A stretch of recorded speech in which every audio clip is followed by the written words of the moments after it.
Welcome to the Get Published podcast, sponsored by Brodie Consulting Group.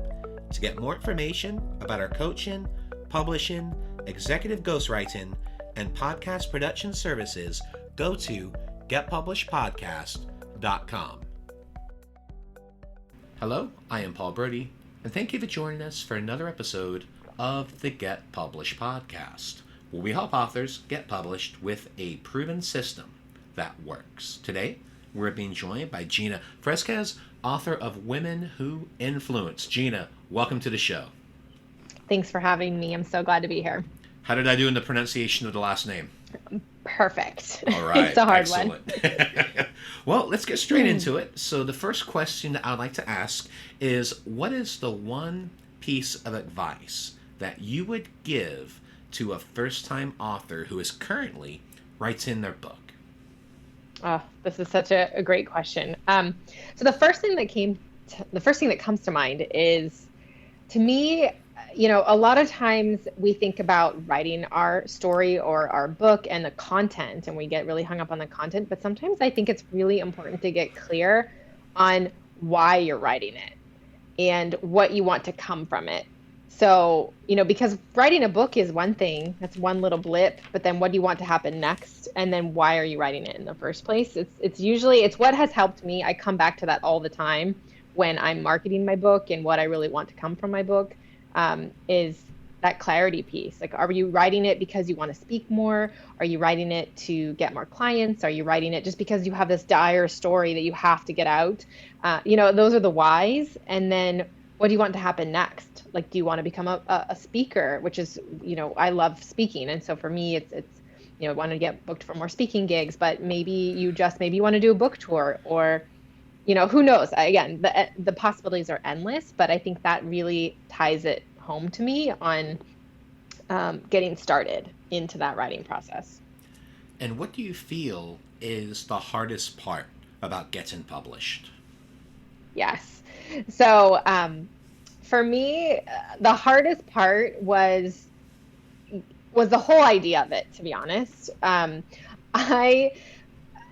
was so overwhelmed with, I knew I wanted to get a story and my message and all the things out there, but I had so much on my plate already. I run my own business. I'm a mom. I had no bandwidth to be able to even think about having an editor and the artwork and the logistics and everything that goes into not only just writing your story, but a lot of people don't recognize that writing your story is just a piece of getting published, right?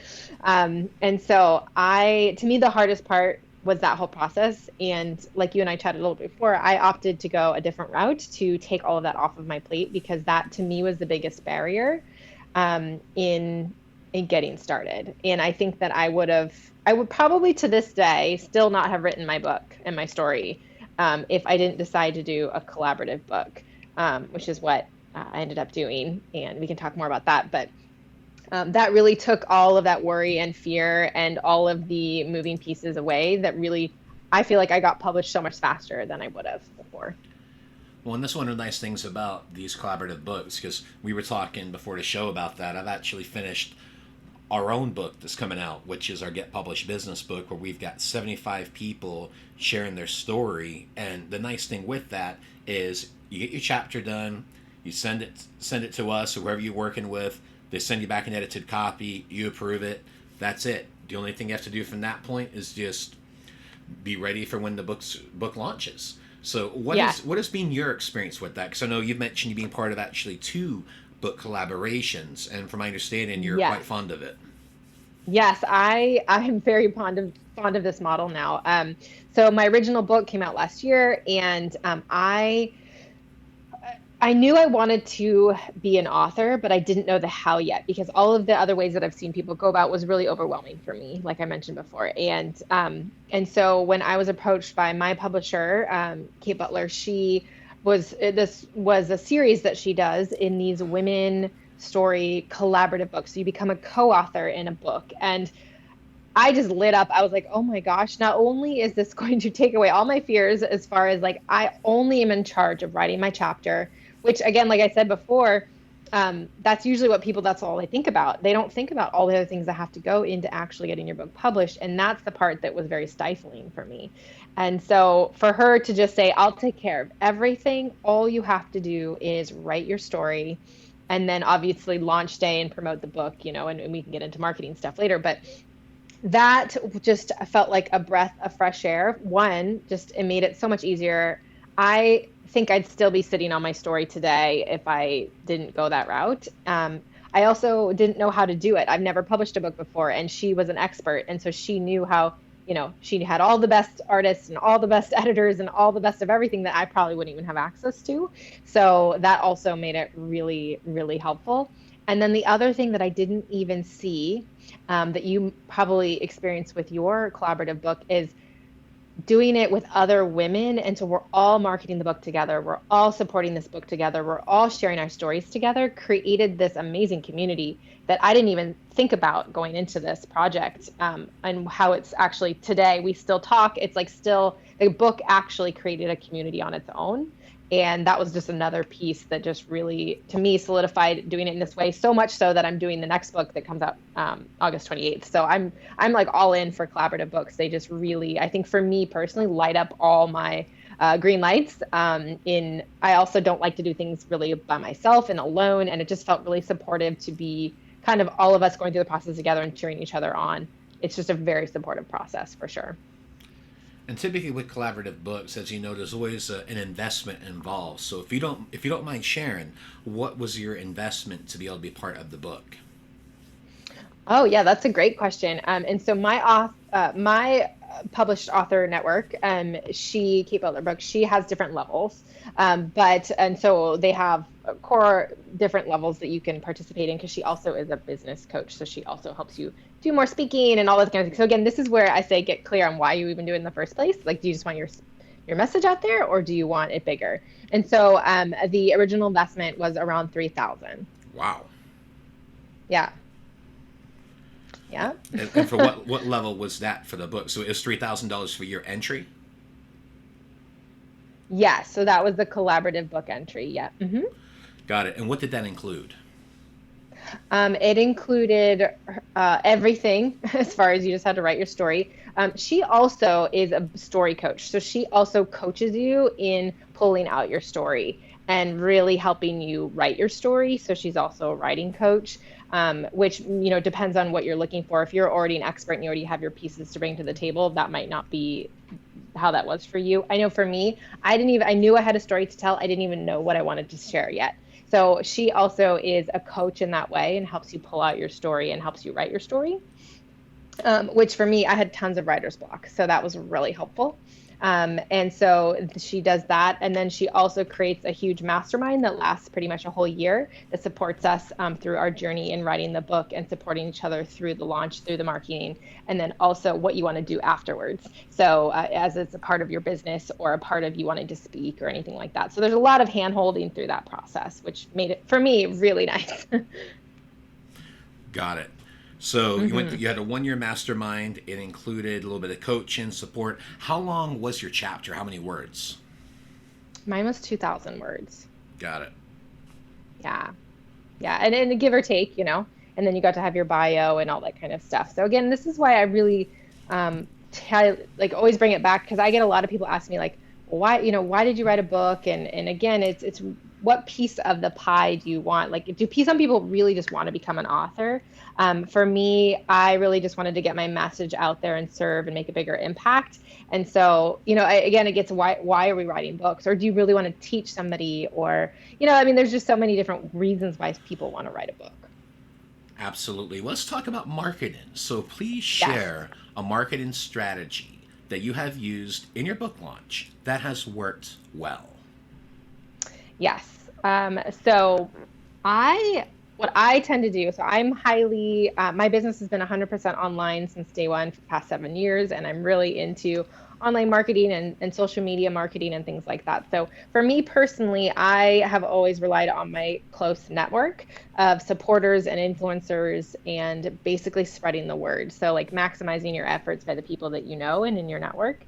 And that's really how I have leaned in on my strategy for my book, and what I'll be doing again for my next book. So reaching out to people that I've collaborated with on the past for programs and different things, different events that I've been to or that have attended my events. I have some of my, I call colleagues, because I'm a coach by trade, I'm a success coach. So really for me, I've leaned on some of my fellow coaches who we've supported each other in our businesses, and different influencers that I know speak to my audience, and have really reached out to them and provided, and pretty much just ask, it's the simple question of asking, would you share my book on launch day, or would you, promote it to your network or to your community?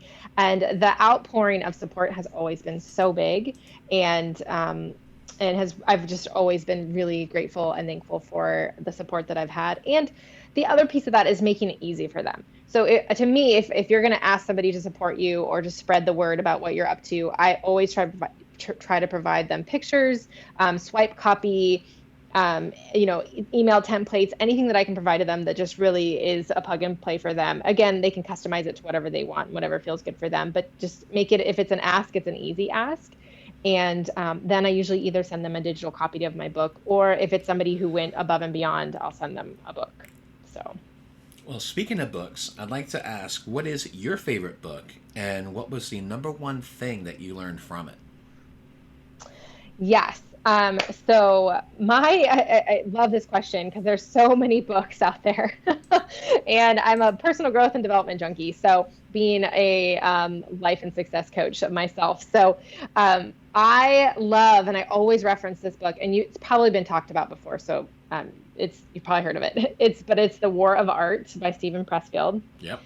And it is, I swear I quote that book the most, and to everybody. And it's such an easy read, and it has so many golden nuggets from it. But this is, to me, the biggest thing that I've applied, not only to writing and becoming an author, but just overcoming anything that you're evolving into, is resistance.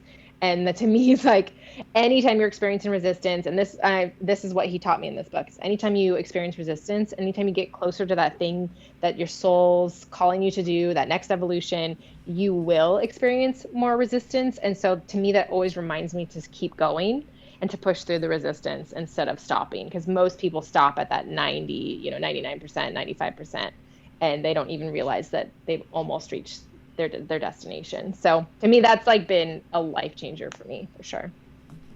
And for a final question, what is your favorite quote and why? Well, my absolute favorite quote is, there's a Chinese proverb, when sleeping women wake, mountains move. And that one, I just always come to it time to time, because it really, one, I'm a big supporter of women collaborating, supporting each other, but also, like, when people get turned on, or when, an air quote, wake up, when they get really turned on to their passions and their purpose in life and really what they want, they really get turned on to accomplishing anything. It's limitless in what they can accomplish. And so hence the move for the mountains. And I just feel like that one just is, it's just my favorite, because I just feel like it's an essence of who I am and what I stand for, and kind of becoming unstoppable in the pursuit of your goals and your dreams.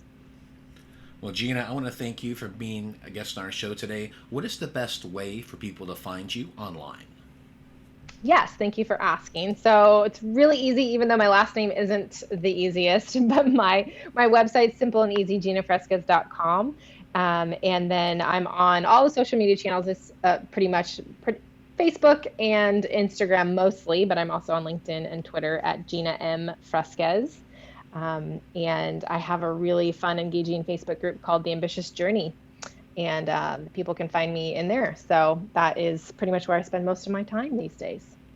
Well, Gina, thank you once again for being on the show, and I wish you all the best in your author journey ahead. Thank you so much. Thanks again for joining us today. To learn more about how you can be featured in our brand new Get Published business book, go to getpublishedpodcast.com.